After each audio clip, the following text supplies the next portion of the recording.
maintenant 24 ans que, grâce à Dieu, j'ai fait mon Aliyah, venant d'une famille très sioniste, grâce à Dieu. Et cela fait maintenant, depuis toutes ces années, que j'attends avec grande impatience le jour où viendra l'Aliyah massive des Juifs de France. Et voilà qu'arrive ce moment. Et j'en suis très heureuse et je ne voudrais surtout pas que l'on rate le coche. Nous avons une savante alliance entre un amour d'Israël inconditionnel au niveau national. Nous savons ce que c'est d'avoir été étranger en terre étrangère. Nous savons ce que c'est d'avoir la nécessité d'avoir un pays et de pouvoir brandir fièrement le drapeau d'Israël.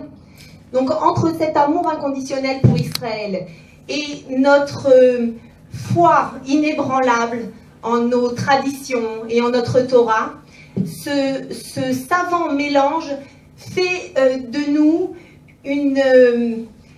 un parfait exemple de lien entre tout le peuple juif en Israël.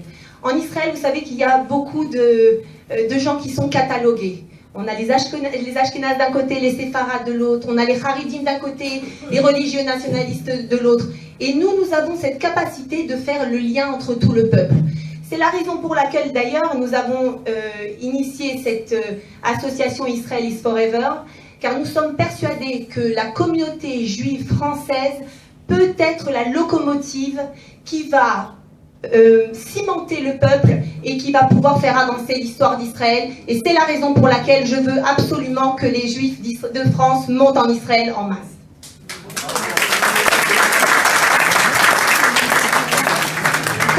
Contrairement à il y a quelques années, où il y avait beaucoup de jeunes qui montaient en Israël, bac en poche, comme je l'ai fait moi-même, et qui n'avaient pas de responsabilité sur les épaules, qui venaient en général aidés par les parents faire leurs études et commencer une nouvelle vie. Aujourd'hui, et depuis déjà maintenant quelques années, on fait face à des aliyahs de famille. Et dans ce cas-là, il nous faut penser effectivement à un autre mode d'intégration. Il nous faut penser à un mode d'intégration d'aliyah familiale. Et donc il faut donner effectivement de la parnassa aux gens qui arrivent en plein milieu de leur carrière. Effectivement, il est inconcevable que des gens qui ont un métier, une carrière florissante en France ne puissent pas exercer dans notre pays et doivent continuer à faire des voyages et faire cette aliyah Boeing qui casse les familles et les foyers, qui ne permettent pas à des enfants de voir continuellement leurs parents. C'est une situation qui est inexplicable et inexcusable.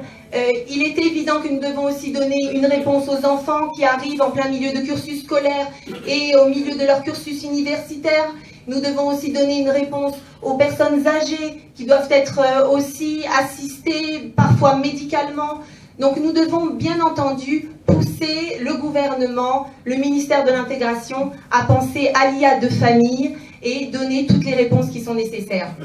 Je vais juste répondre au président sur la question de l'immobilier, vu que je suis avocate spécialisée en immobilier, et donc je peux parler de ce sujet. Effectivement, les prix sont en train d'augmenter, mais qu'est-ce que vous voulez, on est dans le centre du monde, et bien entendu, ça vaut cher, le centre du monde.